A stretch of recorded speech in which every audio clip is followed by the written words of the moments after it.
Superfast news, जनसामान्यांचा आवाज। शेवगाव पाथर्डी विधानसभा मतदारसंघात लोकसभा निवडणुकीसाठी 62.74% मतदान झाले।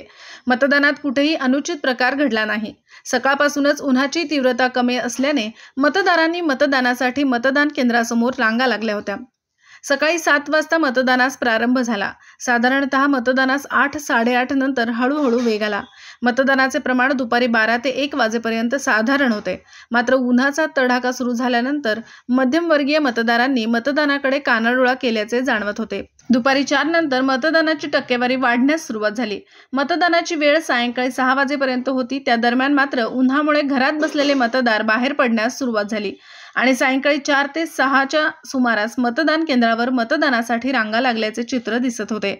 अहमदनगर दक्षिण लोकसभा निवडणूक अत्यंत चुरशीची असून त्यात मतदारांनी नेमका कुणाच्या बाजूने कौल दिला हे सांगणे अवघड आहे।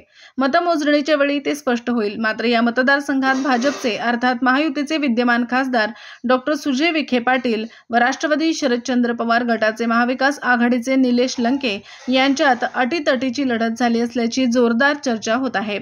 ताजी खबरे सुपरफास्ट न्यूज शेवगाव। जनसामान्यांचा आवाज, ताजी खबरे सुपरफास्ट न्यूज। आजच आमच्या चॅनलला YouTube वर सबस्क्राइब करा आणि बेल आयकॉन प्रेस करा।